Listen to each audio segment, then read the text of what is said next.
Bueno, gracias a Exxon y Cindy por guiarnos en esta adoración. ¿Cuántos prefieren seguir escuchando a Cindy antes que escucharme a mí? Yo me uno a ese grupo. Pero es el tiempo de la palabra y después de meditar maravillosamente en estas letras que escuchamos de la canción, pueden abrir sus Biblias en el capítulo 17 de Lucas. Y aunque hoy no vamos a estudiar Apocalipsis, es bastante obvio. Sin embargo, eso no significa que vamos a apartarnos del tema de Apocalipsis, porque sucede que providencialmente los domingos en la tarde estamos estudiando este capítulo de Lucas que también nos introduce al tema de la segunda venida de Jesús. Nosotros leímos este pasaje en la lectura bíblica hace unos minutos, los versículos del 20 al 37, Lucas 17 del 20 al 37. Y estos versículos nos introducen al evento de la venida del reino de Dios, a la segunda venida de Jesús. Y en medio de todo esto es interesante notar que esta discusión, esta revelación o instrucción de Jesús a sus discípulos sobre su segunda venida inicia por una pregunta de los fariseos a Jesús. Y la pregunta que los fariseos le hacen a Jesús es: ¿cuándo viene el reino de Dios? En el versículo 20. ¿Cuándo viene el reino de Dios? Y Jesús responde esta pregunta de una manera en la que los fariseos no esperaban.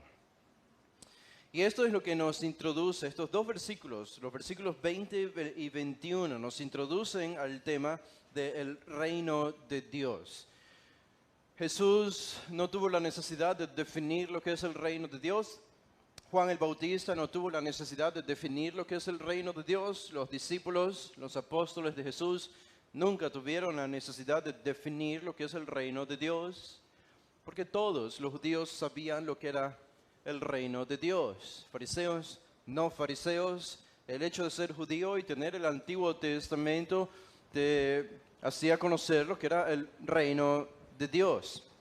Y cuando pensamos en el reino de Dios, para nosotros debe ser alentador pensar en el reino de Dios, en un mundo que cada vez se vuelve más y más decadente. Este es el mundo en el que vivimos, por eso Jesús nos enseñó a orar: venga tu reino. En la oración de los discípulos o del Padre Nuestro, como se le llama, pedimos: venga tu reino. Ese es nuestro anhelo, es nuestra confesión, es nuestra exclamación.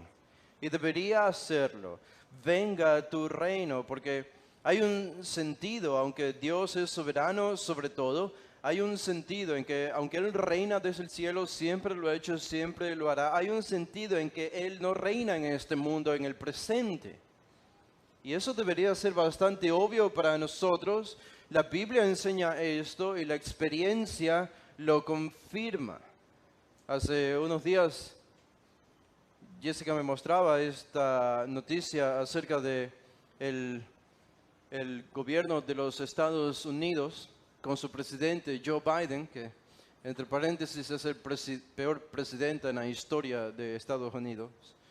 Y este presidente ha hecho una campaña para promover shows de drag queens para niños y ha dedicado miles y miles de dólares y los ha enviado a nuestro lindo Ecuador para promover este tipo de shows en nuestro país. Este es el país más poderoso del mundo, promoviendo este tipo de actos vergonzosos.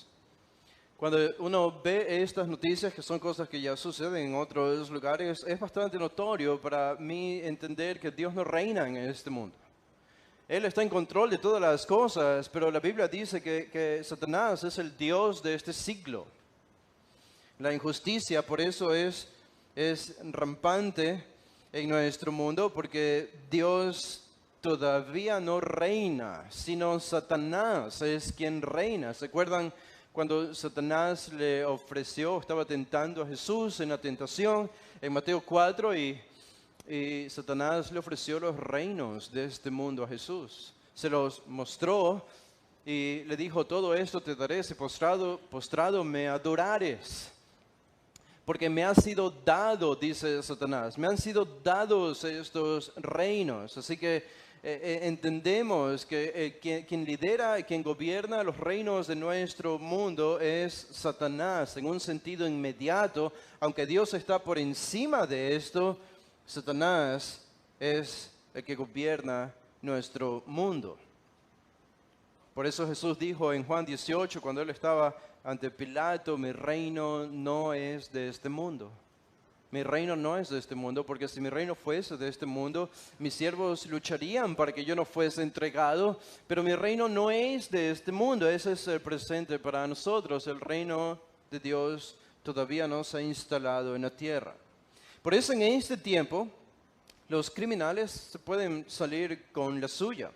Y aunque de cuando en cuando Dios decide juzgar a políticos o gobernantes o reyes como Nabucodonosor en el Antiguo Testamento, como Herodes comido por gusanos en el Nuevo Testamento, Dios puede hacer eso y lo hace de cuando en cuando Él considera necesario. Aún en este mundo que se gloria de tener las leyes más avanzadas de la historia de la civilización humana, la maldad parece no tener alguien que la persiga como en cacería para subyugarla. No hay nadie quien haga esto con la maldad en el presente. Y supongo que esta es una oportunidad para nosotros, la iglesia, de brillar como lo que se supone que somos, luz, y ser la sal del mundo en medio de toda esta oscuridad. Pero la pregunta es, ¿qué pasará con este mundo? Nuestra salvación está asegurada, nuestro destino es la ciudad eterna de Jerusalén. Estamos seguros de esto, los que somos salvos. Pero ¿qué pasará con este mundo? ¿Y dónde quedarán las injusticias y los crímenes de este mundo? ¿Qué le sucederá a esta tierra que es nuestro hogar en el presente? ¿Será que el castigo del infierno para los impíos será suficiente para satisfacer los 8,000 años de rebelión contra Dios que este mundo ha significado desde que inició? 8,000 años de injusticia que este mundo ha visto, ¿serán satisfechos por el castigo del infierno? ¿Qué debemos esperar los cristianos que Dios hará con este mundo? Y quiero hablarles sobre este tema. Quiero hablarles sobre el reino de Dios. Este es el tema de nuestro pasaje. Como les decía, los fariseos preguntan a Jesús cuándo viene el reino de Dios. Y Jesús responde esta pregunta. Él dice, el reino de Dios no vendrá con advertencia, ni dirán helo aquí o helo allí, porque aquí el reino de Dios está entre vosotros. Pero los judíos sabían lo que era el reino de Dios, Jesús sabía lo que era el reino de Dios, todos entendían en este contexto que es el reino de Dios. Eso no significa que nosotros sabemos lo que es el reino de Dios. Y antes de asumir lo que no deberíamos asumir, quisiera que hagamos algo en esta mañana. Vamos a hacer un recorrido por la Biblia y espero que el tiempo sea suficiente. Debo terminar 2:30 porque esa es la hora. Y espero hacer todo esto en el tiempo que tengo, pero va a ser un poco diferente porque este pasaje va a ser nuestro punto de partida para entender de qué se trata la historia, de qué se trata la historia de la humanidad, por qué estamos aquí, de dónde venimos y hacia dónde vamos. Por supuesto, la realidad de la redención, nuestra salvación en Cristo es algo central y es un tema central, pero el reino de Dios parece que está por encima, como cubriendo este mismo evento. Así que hoy vamos a utilizar la Biblia y la vamos a utilizar bastante. Así que prepárense para esto, es una especie de lección, clase, estudio teológico, pero espero que sea también más que esto. Después de decir lo que voy a decir, espero que pueda entenderse mejor por qué Jesús respondió como respondió en los versículos 20 al 21 a los fariseos sobre la venida del reino de Dios. ¿Han pensado ustedes alguna vez en la definición de lo que es el reino de Dios? El reino de Dios, exacto. Asumen lo que significa. Asumen lo que significa. Un rey, un gobierno, súbditos. Lo que era el reino de Dios era esto. Jesús habló sobre el reino de Dios. Como decía, nunca lo definió porque no necesitaba definirlo. Era notorio para todos lo que significaba el reino de Dios. Y espero que después de este recorrido que vamos a hacer, al final nosotros podamos responder la pregunta de los fariseos: ¿cuándo viene el reino de Dios? ¿Y por qué es necesario que venga el reino de Dios? Estas dos preguntas importantes. ¿Cuándo viene y por qué es necesario el reino de Dios? Así que vamos a comenzar con este recorrido. Si van con sus Biblias al primer libro de la Biblia, a Génesis, el capítulo 1, porque obviamente la historia comienza en Génesis, el libro de los comienzos. Y noten lo que dice: en el sexto día de la creación, Dios hace a los animales y crea después al hombre. Dice el capítulo 1 de Génesis, el versículo 26. El versículo 26. Entonces dijo Dios: hagamos al hombre a nuestra imagen, conforme a nuestra semejanza, y señoree en los peces del mar, en las aves de los cielos, en las bestias, en toda la tierra, y en todo animal que se arrastra sobre la tierra. Y creó Dios al hombre a su imagen, a imagen de Dios lo creó, varón y hembra los creó. Y el versículo 28, y los bendijo Dios y les dijo: fructificad y multiplicaos, llenad la tierra y sojuzgadla, y señoread en los peces del mar, en las aves de los cielos, y en todas las bestias que se mueven sobre la tierra. ¿Qué es esto?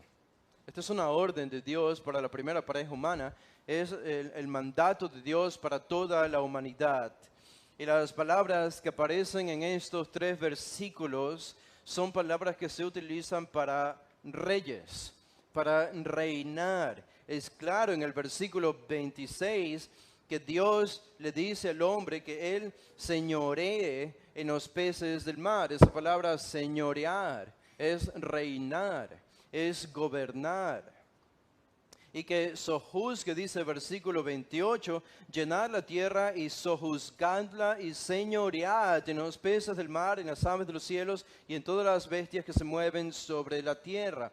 Adán era un rey y está recibiendo el mandato de reinar sobre la tierra, sobre toda la tierra, los animales y los minerales, sobre toda la naturaleza. Él debía reinar, él recibe la autoridad de Dios y recibió este mandato de reinar sobre toda la tierra. Y los descendientes de Adán debían seguir reinando. Este es el propósito de Dios desde el inicio para el hombre. Así que Dios tiene un plan y es claro cuál es ese plan. Su plan es un reino terrenal con el hombre como su autoridad representante, reinando y haciéndolo para la gloria de Él. Pero algo sucedió, y ustedes saben lo que sucedió. Poco después, 2 capítulos más tarde, en el capítulo 3 de Génesis, este hombre que había sido creado como un rey junto a Eva para reinar, pecó. Y no reinó para la gloria de Dios, sino reinó para su propia gloria. Y Génesis 3 nos presenta la caída. Y esto lo distorsionó todo. Ahora la tierra no se iba a sujetar al gobierno del hombre, al reino del hombre. La tierra iba a producir cardos y espinos. No hay sujeción como antes la había. Y eso hace que nos preguntemos qué pasó entonces con el plan original de Dios de que el hombre reine sobre la tierra ahora que el pecado ha entrado en la humanidad. Y pueden ir conmigo y hacer un gran salto, como estos gimnastas hacen, al Salmo número 8. El Salmo número 8, este es un salmo que escribió el rey David. Y dice lo siguiente en el versículo 4. Dice el Salmo 8, número 4. Desde el versículo 3 dice David: cuando veo tus cielos, obra de tus dedos, la luna y las estrellas que tú formaste. Noten el versículo 4, digo, ¿qué es el hombre para que tengas de él memoria? Y el hijo del hombre para que lo visites. Le has hecho poco menor que los ángeles y le coronaste de gloria y de honra. Y noten el versículo 6. ¿Les parece familiar el versículo 6? Noten lo que dice David. Le hiciste señorear sobre las obras de tus manos. ¿A qué les recuerda eso? A Génesis 1, 26 al 28. Le hiciste señorear sobre las obras de tus manos, todo lo pusiste debajo de sus pies, ovejas y bueyes, todo ello, y asimismo las bestias del campo, las aves de los cielos y los peces del mar, todo cuanto pasa por los senderos del mar. Lo que está haciendo David está reiterando el mandato que Adán y Eva recibieron en Génesis capítulo 1, que es el mandato de reinar sobre la tierra. Así que David aquí está refiriéndose a ese reino de la tierra. Y por lo que David dice aquí, ese reino, vemos, a pesar del pecado, no ha sido revocado. A pesar de la caída, el mandato de Dios para la humanidad de gobernar esta tierra, de reinar como reyes en esta tierra, sigue vigente y operativo el día de hoy, a pesar de que la tierra ya no se sujeta como antes. Pero la espera de cuándo se cumplirá este mandato a la perfección y para la gloria de Dios, vemos que todavía no tiene un cumplimiento en el Salmo 8. Todavía no tiene un cumplimiento, porque la tierra y el hombre sigue rebelándose. Eso nos lleva a otro pasaje de la Biblia. Pueden ir al libro de Hebreos, el capítulo 2. Hebreos, el capítulo 2, y lo que hace el autor aquí es recordar estas mismas palabras. Hebreos 2, el versículo 5, noten lo que dice el autor. Hebreos 2.5, porque no sujetó a los ángeles el mundo venidero, acerca del cual estamos hablando.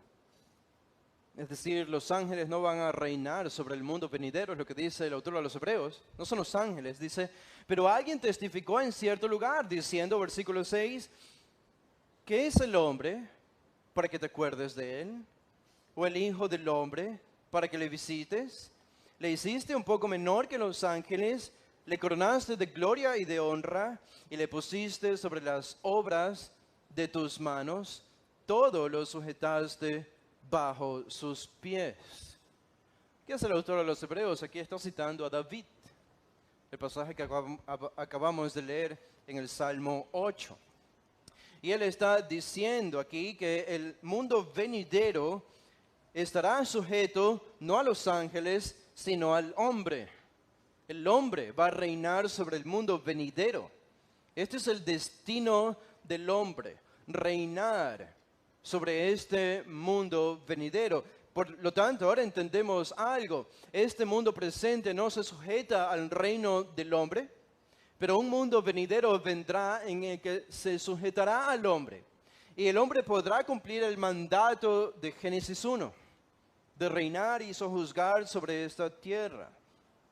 Este pasaje de Hebreos muestra que el mandato de Génesis 1 sigue vigente no solo en el Antiguo Testamento, sino en el Nuevo Testamento.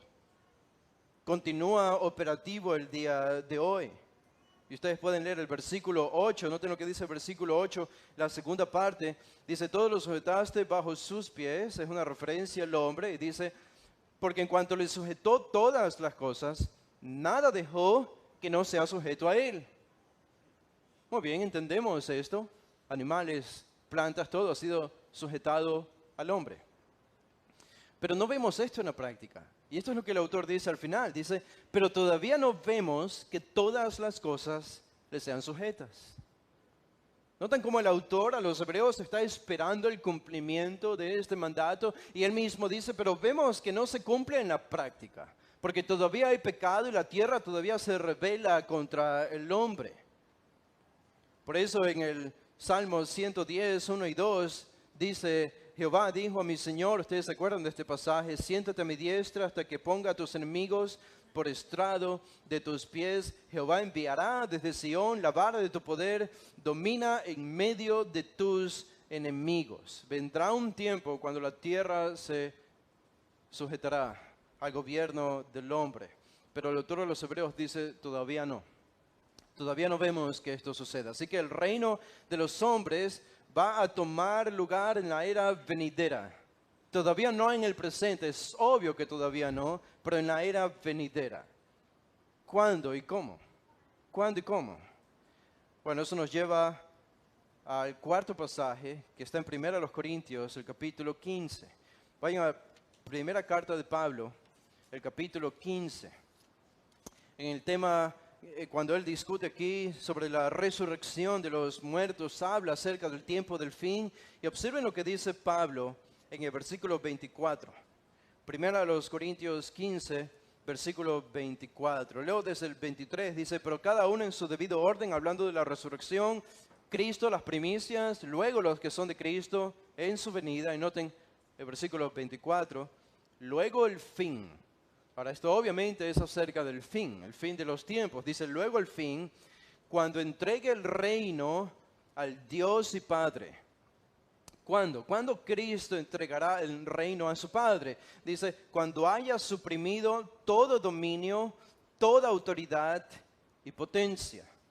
Es decir, Cristo tiene que dominar esta tierra. Dice versículo 25, porque preciso es que Él reine hasta que haya puesto a todos sus enemigos debajo de sus pies, y el postrer enemigo que será destruido es la muerte. Noten el versículo 27. Esto va a parecer familiar también, porque todas las cosas las sujetó debajo de sus pies.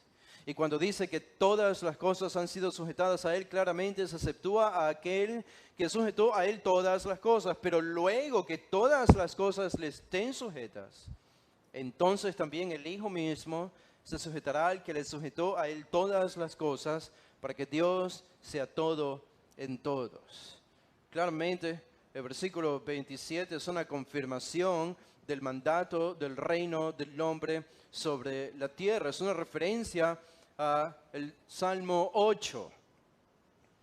Todas las cosas las sujetó debajo de sus pies y les serán sujetas cuando domine toda potencia, todo gobierno humano, como dice más arriba el versículo 24. Esto es una referencia al mandato del reino de Génesis 1. Por tanto, ahora tenemos la respuesta a nuestra pregunta. ¿Cómo la tierra se va a sujetar al reino del hombre de Génesis 1? Bueno, lo va a hacer por medio del segundo Adán, porque el primer Adán no pudo. El primer Adán fracasó en subyugar la tierra por su pecado. De ahí nosotros que fallamos también. Pero vendrá un segundo Adán. Este segundo Adán, que es Cristo, Él sujetará todas las cosas bajo sus pies. Este último Adán reinará finalmente de manera exitosa para la gloria de Dios en la tierra. Él va a tener éxito donde el primer Adán fracasó en la tierra.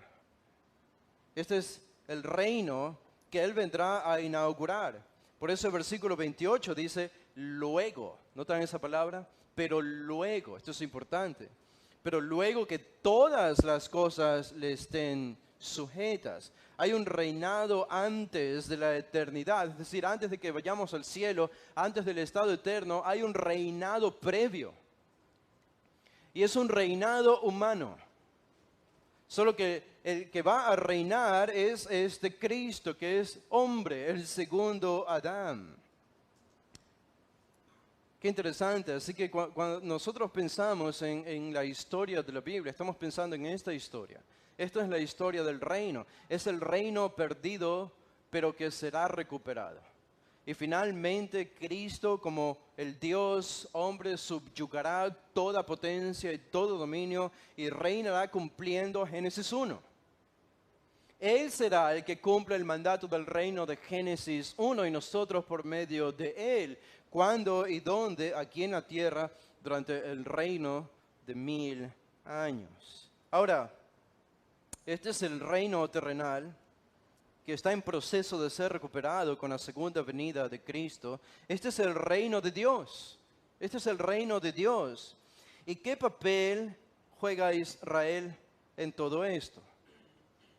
¿Qué papel juega Israel en todo esto? Bueno, Israel juega un papel central y muy importante. No tenemos tiempo para ir a los pasajes del Antiguo Testamento y demostrar esto, porque el Antiguo Testamento predice que este reino terrenal que se ha perdido desde Génesis 3 será restaurado comenzando por Israel. Comenzando por Israel y entonces por el resto de las naciones. Pero Israel será la cabeza de estas naciones y el inicio de la restauración de este gobierno terrenal de Dios. Será el reino ideal, un reino ideal, donde habrán naciones y habrán gobernantes, habrá política y cultura. Habrá toda la diversidad que podemos encontrar en el presente en nuestro mundo. Cada nación con su propia peculiaridad. Cada etnia con su propia peculiaridad. Pero todas ahora viniendo a adorar a Cristo para la gloria de Dios. El tema central de la vida en ese tiempo será adoración, pero adoración en medio de una diversidad en la vida terrenal. Y finalmente Cristo será reconocido en la tierra, cumpliendo lo que dice el Salmo 2, como no ha sido reconocido hasta ahora. Notan, Cristo tiene que ser reconocido como el Rey. Pero hasta ahora Él no ha sido reconocido como el Rey, aparte de nosotros los creyentes. Pero no hay nación que haya reconocido a Cristo como Rey. Al contrario, la historia de las naciones ha sido que no han reconocido a Cristo como Rey, sino que se han rebelado contra Él desde Génesis 3. Y esto tiene que suceder en algún momento. Y el Antiguo Testamento revela que en la inauguración de este reino terrenal, señales cataclísmicas podrán verse. Desde los cielos, el sol se oscurecerá, la luna, la tierra temblará como un ebrio, los montes se moverán, y todas estas señales que nadie podrá ignorar antes de la venida de este reino, de la segunda venida de Cristo, estarán allí. Y sabiendo esto, los fariseos, ellos entendían esto. Por eso se le acercan a Jesús y le hacen la pregunta: ¿cuándo vendrá el reino? ¿Cuándo veremos estas señales cataclísmicas del fin del siglo para inaugurar el reino terrenal desde Israel y por todo el mundo? ¿Cuándo veremos estas señales de la inauguración del reino para la restauración de todas las cosas? Y noten una vez más la respuesta de Jesús. En Lucas 17, esta es la respuesta de Jesús. En el versículo 20, Él responde, Lucas 17, 20, Él dice: el reino de Dios no vendrá con advertencia. Ahora, ustedes leen eso y dicen: hay algo que no entiendo aquí. Hay algo que no entiendo aquí. El reino de Dios no vendrá con advertencia, dice Jesús. La mejor traducción no es advertencia, sino observación. Es la palabra literalmente que usa Jesús. Observación era una palabra que utilizaban los médicos para observar detenidamente las llagas o enfermedades de sus pacientes y poder curarlos. Lucas era un doctor, por eso es el único que utiliza esta palabra en todo el Nuevo Testamento, pero la traducción debería ser observación. El reino de Dios no vendrá con observación. ¿Qué significa esto? Bueno, si me dejan parafrasearlo, Jesús está diciendo: el reino de Dios no vendrá con señales observables. Y ustedes dicen: ¿y dónde queda todo lo que estamos estudiando en Apocalipsis? Porque en Apocalipsis estamos viendo todas estas señales que aparecen en el cielo y en la tierra y que todos lo verán y será imposible ignorar. ¿Dónde quedan todas estas señales? ¿Por qué respondió Jesús de esta manera? ¿Por qué no les habló de las señales, de su segunda venida? Que enseñó a sus discípulos más adelante, por ejemplo en el capítulo 21, él sí habla de estas señales. Noten para que vean que no estoy inventando nada. Dice en Lucas 21, el versículo 25, ¿qué dice allí? Lucas 21, 25, Jesús hablando a sus discípulos dice, entonces, ¿habrá qué? Señales. Habrá señales en el sol, en la luna y en las estrellas, y en la tierra angustia de las gentes confundidas a causa del bramido del mar y de las olas, etcétera, etcétera. Señales. Y es lo que estamos estudiando en Apocalipsis. Pero acá Jesús, en Lucas 17, dice, el reino de Dios no vendrá con señales observables. ¿Qué significa esto? El otro día estaba leyendo un artículo sobre los holandeses. ¿Ustedes saben holandeses o la gente que vive en Países Bajos, allá en Europa? Tuve algunos compañeros en el seminario que eran de Europa, de Alemania, de España, de Francia, y los pude conocer un poco, pero nunca conocí a una persona de Holanda. Y este artículo decía, este artículo lo escribe una persona de Holanda o de Países Bajos, y este artículo hacía énfasis en una característica que tienen los holandeses, y es que ellos son muy directos cuando hablan. Son muy directos. Son tan directos que incluso cuando otros habitantes de otros países de Europa visitan Holanda o Países Bajos, ellos fácilmente tienden a pensar que los holandeses son rudos. Innecesariamente rudos. Porque ellos simplemente te dicen las cosas en pocas palabras, en frases cortas, sin pedir mucho disculpas o gracias, simplemente te dicen las cosas como son. Y me interesó esta diferencia cultural porque uno la ha vivido, yo la viví un poco cuando estuve allá en Estados Unidos. Los americanos son mucho más directos de lo que nosotros somos, más diplomáticos y andamos por allí y por acá antes de decir lo que queremos decir. Pero nunca había pensado acerca de las personas de Países Bajos, de Holanda. Aparentemente incluso son más directos que los mismos norteamericanos, que son tomados incluso como rudos. Y me interesó esto y pensé, ¿por qué son así? Creo que en este mismo artículo, la persona decía que la razón por la que los holandeses son así es porque ellos en su historia han sufrido bastantes inundaciones. Holanda, como ustedes saben, se ve en la geografía, está rodeada por agua. Y ellos han tenido que, de manera urgente, sin mucha premonición o planificación, han tenido que construir diques. Por eso en Holanda hay este dicho, que obviamente no es bíblico, pero es un dicho de las personas. Ellos dicen, Dios creó el mundo y los holandeses crearon Holanda. Porque básicamente Holanda no existiría si no fuese por estos diques que ellos han construido para evitar las inundaciones. Y la persona que escribía este artículo decía, ellos son tan directos porque en estos tiempos, en estos siglos anteriores, ellos tenían que reunirse y no tenían mucho tiempo para debatir cómo evitarían la inundación. Así que estaban obligados a ser muy directos. Y esto es lo que se desarrolló más tarde en la cultura y es la razón por la que son directos. Cuando leí esta explicación dije, algo no calza, que es difícil pensar que este solo evento haya provocado que toda una nación sea tan directa como ellos. Así que investigué un poco más y encontré otra razón, la que a mí me parece más plausible de por qué los holandeses son tan directos. Y la razón es por la influencia del calvinismo, la influencia de la reforma protestante en Holanda. Una cultura más honesta, una cultura más directa, una cultura más honrada, ha hecho que ellos, probablemente con algún extremo, se vuelvan personas muy directas. Son personas que difícilmente podrían pensar siquiera en la hipocresía. Son directos.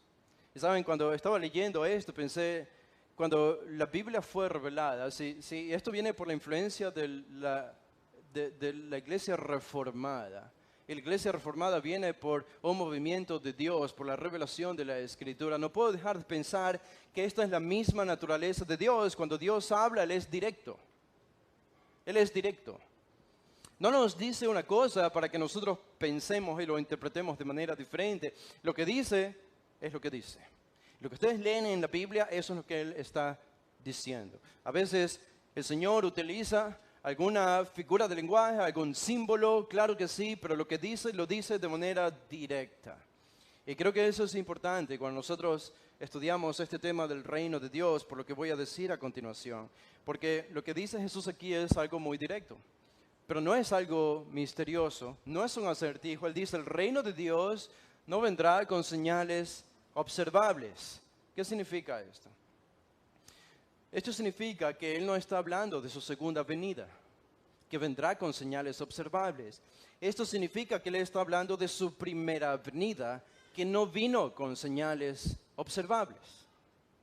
¿Notan? Jesús está respondiendo a la pregunta de los fariseos, ¿cuándo viene el reino de Dios? Y Jesús está respondiendo, ustedes no necesitan conocer las señales de la venida del reino de Dios, porque para ustedes el reino de Dios está aquí. En otras palabras, Jesús les dice, no busquen señales de la venida del reino, porque ustedes ni siquiera son miembros del reino. Ustedes no son miembros del reino. Era la primera venida de Jesús. Sí había una segunda venida. Y sí había señales de esa segunda venida.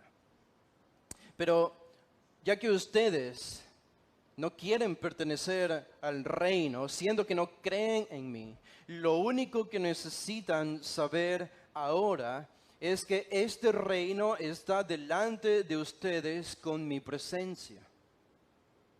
Yo soy el rey de este reino. Ustedes están viendo el mismo rostro del rey. ¿Por qué piensan en señales del futuro reino cuando el rey ya está aquí delante de ustedes? Es lo que Jesús les está diciendo. La presencia personal de Jesús significa que el reino estaba presente allí en Él, en su persona, porque el rey había llegado.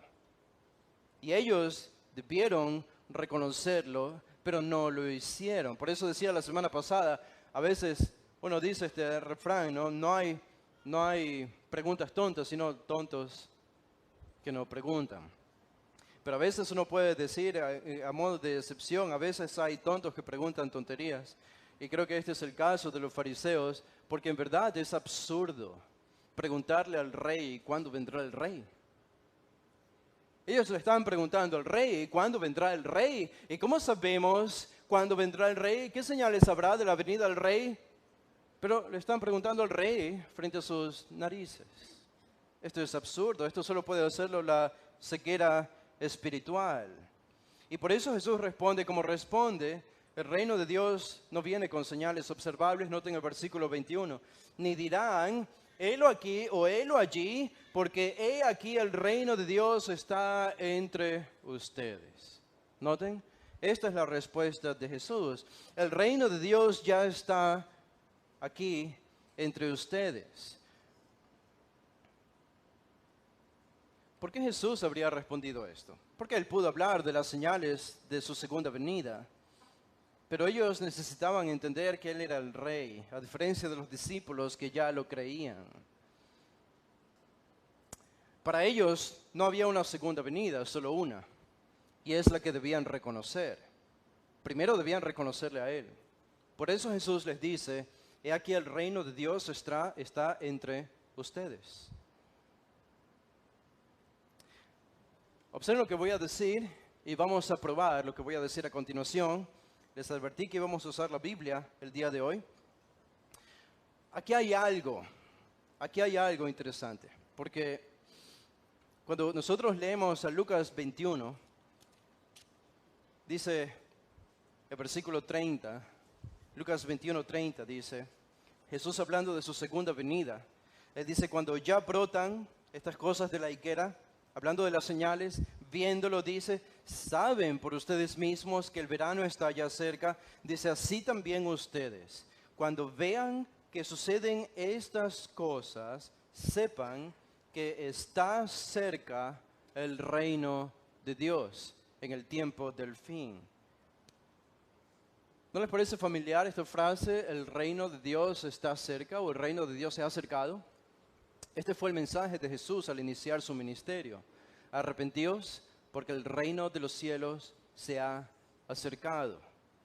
Pero aquí aparece al final de la era humana, de nuevo, cuando se vean las señales, Jesús dice, sepan que está cerca el reino de Dios. Esto solo tiene que hacernos pensar en una sola cosa. Si Jesús trajo el reino en su primera venida, porque Él dijo, el reino se ha acercado, arrepiéntanse, ¿por qué de nuevo en su segunda venida está la misma frase? Cuando vean las señales, sepan que el reino se ha acercado. Solo puede significar una sola cosa, que el reino de Dios no vino en su primera venida.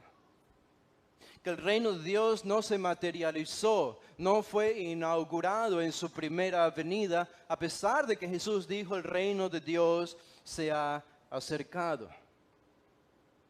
¿Y por qué no vino el reino de Dios en su primera venida? Esta es la respuesta. No vino el reino de Dios porque el reino de Dios está condicionado. ¿Condicionado a qué? El reino de Dios, para que se manifieste sobre la tierra y se llegue a cumplir el mandato del reino en toda la tierra, el reino de Dios está condicionado al arrepentimiento de Israel. En otras palabras, Jesús vino para traer el reino, ofreciendo el reino, pero Él dijo, oh, hay una condición para el reino, la inauguración, arrepentíos. La pregunta es, ¿se arrepintió Israel cuando Jesús vino? Se arrepintieron algunos judíos, pero la nación como tal, la mayoría, los líderes, claro que no. Y fue un rechazo sistemático. No tienen que ir allí, pero de Mateo 8 al 12 nos muestra Mateo que Israel como nación primero rechazó a Juan el Bautista, después rechazó a Jesús, después rechazó a los enviados de Jesús, a sus discípulos. Y por último, en el capítulo 12 dicen, Jesús, tú obras por el poder de Satanás, de los demonios. Y Jesús dice, muy bien, ya está. El pueblo ha rechazado el reino porque no se ha arrepentido. El reino terrenal, por tanto, queda postergado. El reino terrenal, por lo tanto, queda pospuesto para una segunda ocasión porque Israel no quiso arrepentirse. Ahora, no todos creen esto y estoy consciente de esto. Si ustedes se meten en el mundo evangélico y de la teología, hay una gran divergencia sobre este tema. Y no todos creen lo que acabo de decir. Algunos dirían, bueno, eso hace al hombre casi soberano. ¿Cómo Dios va a condicionar la venida de su reino al arrepentimiento de Israel? ¿Acaso Dios no es soberano? Claro que es soberano, pero ¿cómo funciona nuestra salvación individual? De la misma manera, Dios es soberano en tu salvación. Él te eligió para que seas salvo.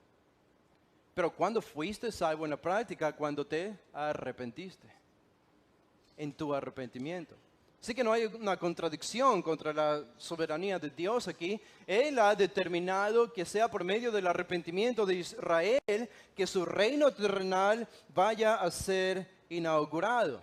Estaba leyendo un autor llamado Keith Riddlegarten. Él dice, el Nuevo Testamento no sabe nada de un reino ofrecido y nada de un reino postergado. Bueno, en otras palabras, la venida del reino no está condicionada por el arrepentimiento de Israel, dice este autor. Yo creo que sí. Y muchos otros creemos que sí. Y lo que quiero hacer a continuación es demostrarles esto. Quiero demostrarles esto. Porque esto va a responder a nuestra pregunta, la pregunta de los fariseos. ¿Cuándo viene el reino de Dios? ¿Cuándo viene el reino de Dios? Vayan conmigo a Jeremías, el capítulo 18. Les advertí que íbamos a utilizar la Biblia. Vayan conmigo a Jeremías, el capítulo 18, obviamente este está en el Antiguo Testamento, noten el versículo 1. Dice palabra de Jehová que vino a Jeremías diciendo, levántate y vete a casa del alfarero y allí te haré oír mis palabras. El alfarero representa a un soberano porque le da forma a su herramienta, a su vasija. Dice Jeremías 18, versículo 2, levántate y vete a casa del alfarero y allí te haré oír mis palabras. Y descendí, dice Jeremías, a casa del alfarero y aquí que él trabajaba sobre la rueda. Le estaba dando forma a su vasija el alfarero, dice Jeremías. Versículo 4. Y la vasija de barro que él hacía se echó a perder en su mano, se quebró, se destruyó. ¿Y qué hizo el alfarero? Dice, y volvió y la hizo otra vasija, según le pareció mejor hacerla. Bueno, es fácil esto, pero un alfarero se rompe una, haces otra. Dice versículo 5, entonces vino a mí palabra de Jehová diciendo.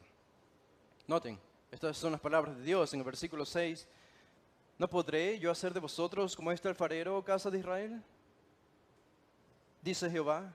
Y aquí que como el barro en la mano del alfarero, así sois vosotros en mi mano, oh casa de Israel. Él está diciendo, yo soy el soberano, yo puedo hacer con ustedes lo que yo quiera, dice Dios.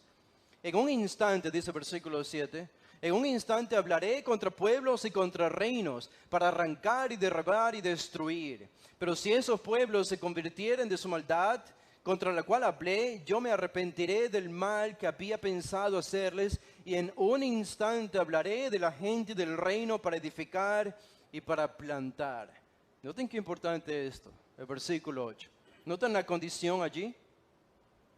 Pero si estos pueblos se convirtieren de su maldad, esa es la condición, si se arrepienten de su maldad, contra la cual ya hablé, dice, yo me arrepentiré del mal que había pensado hacerles, y en otras palabras, les haré bien. Y el versículo 10 dice, pero si hiciere lo malo delante de mis ojos, no oyendo mi voz, me arrepentiré del bien que había determinado hacerle. Y dice el versículo 11, ahora pues, habla luego a todo hombre de Judá y a los moradores de Jerusalén, diciendo, así ha dicho Jehová, he aquí que yo dispongo mal contra vosotros y trazo contra vosotros designios. Conviértase ahora cada uno de su mal camino y mejore sus caminos y sus obras.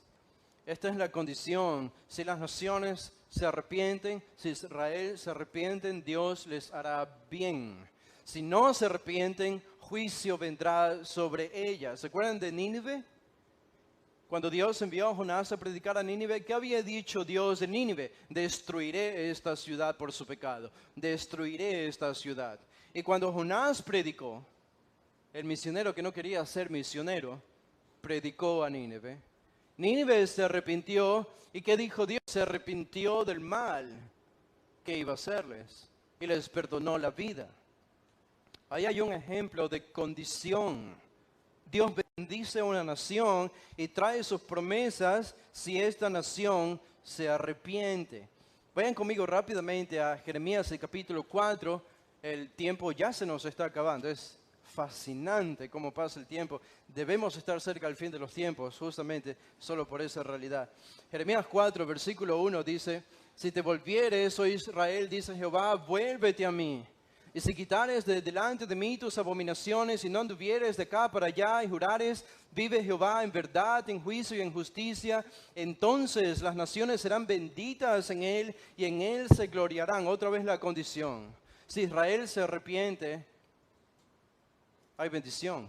Y las naciones serían benditas en Israel también, dependiendo del arrepentimiento de Israel. Así que hay un sentido correcto en que yo puedo decir, Israel es el reloj de Dios para los eventos del fin.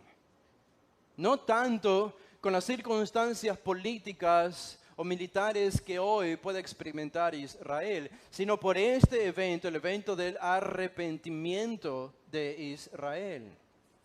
Y alguno puede decir, bueno, esto es el Antiguo Testamento, y el Antiguo Testamento es el Antiguo Testamento, como que es un canon dentro de otro canon. Bueno, yo no creo que esto es así. El canon del Antiguo Testamento es tan autoritario como el Nuevo Testamento y no es absorbido por el Nuevo, ni transformado, ni cambiado por el Nuevo. A menos que el Nuevo lo haga explícitamente. Pero aquí, aparte de esto, tenemos una confirmación. En Romanos 11, 12 dice, Pablo, Romanos capítulo 11, versículo 12 dice, leo desde el 11, dice, digo pues, ¿han tropezado los de Israel para que cayesen? ¿Han pecado los judíos para no ser más el pueblo de Dios? Dice, en ninguna manera. Pero por su transgresión vino la salvación a los gentiles para provocarles a celos. Dice versículo 12, y si su transgresión, su rechazo del Mesías, su pecado, es la riqueza del mundo, como hemos visto hasta el día de hoy, la salvación de los gentiles, y su defección, la riqueza de los gentiles, ¿cuánto más su plena restauración. Noten el versículo 15, dice, porque si su exclusión es la reconciliación del mundo con Dios, ¿qué será su admisión sino vida de entre los muertos? Así que otra vez encontramos la idea de que Israel, con su arrepentimiento, traerá la bendición de Dios sobre ellos y la bendición de Dios sobre todas las naciones. No sé si tengo tiempo para leer esto, pero ustedes pueden leer en casa, no tengo tiempo, pero les voy a dar el pasaje bíblico, Levítico 26. Pueden leer todo Levítico 26. Ustedes se van a dar cuenta de las condiciones. Si Israel obedecía, juicio. Sacados y excluidos de su propia tierra. Pero si ellos obedecían y se arrepentían, bendiciones para la tierra. Una tierra que fluye leche y miel, paz con sus enemigos, bendición física, política, espiritual, en todo sentido para Israel si obedecía y se arrepentía. Esto es Levítico 26. Y entonces, la pregunta ¿es el arrepentimiento de Israel una condición para la venida del reino? Y la respuesta es sí. Esto es lo que Jesús decía. Arrepentíos, porque el reino de los cielos se ha acercado. No es el reino de los cielos se ha inaugurado, sino se ha acercado, está allí como en el aire, listo para manifestarse, pero todavía no se manifiesta. Si ellos se arrepentían. ¿Y dónde aparece esto de manera más explícita? Vayan conmigo a Zacarías. Maravilloso pasaje. Pocas veces podemos leer pasajes más maravillosos que estos en toda la Biblia, podría decir. Zacarías 12, en esta profecía acerca del fin. También noten lo que dice desde el versículo 8. Zacarías 12, 8 dice, en aquel día Jehová defenderá al morador de Jerusalén, el que entre ellos fuere débil, en aquel tiempo será como David, y la casa de David como Dios, como el ángel de Jehová delante de ellos. Versículo 9, Zacarías 12, 9. Y en aquel día yo procuraré destruir a todas las naciones que vinieren contra Jerusalén, y derramaré sobre la casa de David y sobre los moradores de Jerusalén espíritu de gracia y de oración. Esta es una renovación espiritual para los judíos en este tiempo del fin. Espíritu de gracia y de oración. ¿Y qué pasará cuando ellos abran sus ojos espirituales? Dice, y mirarán a mí. Y mirarán a mí, dice Dios. Este es Dios hablando. Y mirarán a mí, a quien traspasaron. Y llorarán como se llora por hijo unigénito, afligiéndose por él como quien se aflige por el primogénito. Este es Israel en el tiempo del fin. Finalmente, cuando sus ojos sean abiertos, los judíos entenderán que ellos habían crucificado a su propio rey, a su propio Mesías, y mirarán al que traspasaron. Este es el arrepentimiento de Israel. ¿Y no es acaso maravilloso que el Nuevo Testamento repita esta misma frase para corroborar lo que estamos diciendo aquí acerca de que mirarán a quien traspasaron? Ustedes recuerdan lo que dice Juan en el capítulo 19, en la crucifixión de Jesús. Dice Juan 19, 37, dice, y también se cumple otra escritura. ¿Cuándo qué? Dice Juan 19, 33, mas cuando llegaron a Jesús, como le vieron ya muerto, no le quebraron las piernas, pero uno de los soldados le abrió el costado con una lanza, es decir, le atravesaron la lanza en el cuerpo de Jesús, y al instante salió sangre y agua. Y dice Juan en el versículo 36, estas cosas sucedieron para que se cumpliese la escritura, no será quebrado hueso suyo. Y versículo 37, también otra escritura dice, mirarán al que traspasaron. Mirarán al que traspasaron. Lo que se cumple aquí, según Juan de Zacarías, no es el arrepentimiento de Israel, obviamente, sino que traspasaron el cuerpo de Jesús. Y más cuando ustedes ven el libro de Apocalipsis, y el libro de Apocalipsis, el mismo Juan sigue pensando en este mismo evento. En el capítulo 1 y el versículo 7 dice: He aquí que viene con las nubes, y todo ojo le verá, y los que le traspasaron, y todos los linajes de la tierra harán lamentación por él. Sí, amén. Y entre ellos está, obviamente, Israel. El arrepentimiento de Israel será el arrepentimiento de todas las naciones. Y este será el inicio del reino terrenal de Jesús. Déjenme mostrarles una cosa más. En Lucas 19, dice el versículo 41. Esto es después de que los fariseos le hicieron esta pregunta a Jesús.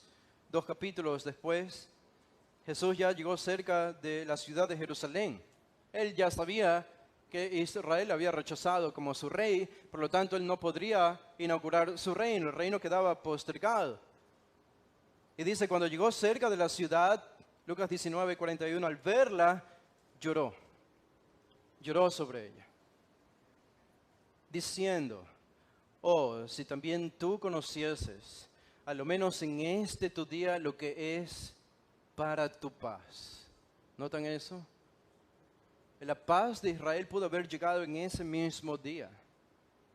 Esta no es una paz meramente espiritual que viene como resultado de la salvación, no, yo creo que es más que esto. Es una paz espiritual, pero nacional también. ¿Por qué? Porque es claro que Jesús está hablando a Jerusalén como representante de toda la nación. Esto es más que redención. Es redención, pero es también el resultado de la redención, que es un reino de paz sobre la tierra. Y Jesús dice, esto pudo haber sido tu día, pudo haber sido para tu paz, mas ahora está encubierto de tus ojos. Dice, porque vendrán días sobre ti cuando tus enemigos te rodearán con vallado y te sitiarán, y por todas partes te estrecharán y te derribarán a tierra, y a tus hijos dentro de ti no dejarán en ti piedra sobre piedra, por cuanto no conociste el tiempo de tu visitación. Este fue el día en que Israel debía haber reconocido a su rey, pero no lo hizo para su propia perdición. Jerusalén fue destruida años más tarde, en el 70, y desde ese día a esta hora no ha vuelto a ser reconstruida como antes, ni ha sido restaurada espiritualmente. Si me dejan un pasaje más, solo un pasaje más, y este les prometo que es el último que leemos en esta mañana. Vayan conmigo a Hechos, el capítulo 3. Alguno podría decir, bueno, yo creo que Dios gobierna en su reino por medio de la iglesia. No estoy de acuerdo con eso. Yo creo que en la iglesia vivimos la justicia del reino, vivimos la ética del reino, y hay un sentido en que cuando la gente se salva hoy, viene a ser parte del reino, pero de un reino que será manifestado militar, política y materialmente en el futuro. Todavía no en el presente. No creo que la iglesia es el reino de Dios, ni la Biblia lo define de esa manera en ningún lado. Y creo que parte de la prueba de esto es lo que Pedro le dijo a los judíos inconversos en su día, cuando predicó, creo que fue su segundo sermón, en Hechos capítulo 3. Noten el versículo 19 o versículo 18, dice Hechos 3, 18. Pero Dios ha cumplido así lo que había antes anunciado por boca de todos sus profetas, que su Cristo había de padecer. Y noten el versículo 19. Así que Jesús, hablando a los judíos inconversos en Jerusalén, arrepentíos y convertíos. ¿Para qué? Para que sean borrados vuestros pecados. Esto es redención, es salvación. Pero no solo para salvación espiritual. Arrepiéntanse para que sean salvos y perdonados de sus pecados. Eso es importantísimo, obviamente, es redención. Pero hay más que eso, no es solo redención. Noten, dice también Pedro, para que vengan de la presencia del Señor tiempos de refrigerio. Y a la luz del contexto, esta palabra refrigerio es una alusión a todas las bendiciones que Dios prometió a Israel en el Antiguo Testamento. bendiciones terrenales. Y noten que él dice en el versículo 20, y él envía a Jesucristo que os fue antes anunciado. ¿Qué significa esto de enviar a Cristo? ¿Será que Cristo viene al corazón? No. Esto ya ha sucedido en su perdón del versículo 19. Esto es la segunda venida de Jesús. Y Él envía a Jesucristo, es decir, si ustedes se arrepienten, sus pecados serán perdonados, Israel será restaurado físicamente, materialmente en la tierra, y Cristo vendrá del cielo a la tierra como antes fue anunciado. Notan, por eso decimos, el reino de Dios está condicionado por el arrepentimiento de Israel. Cuando Israel se arrepiente, Cristo viene. Noten el versículo 21, dice, aquí en desierto, hablando de Cristo, aquí en desierto es necesario que el cielo reciba hasta los tiempos de la restauración de todas las cosas de que habló Dios por boca de sus santos profetas que han sido desde tiempo antiguo.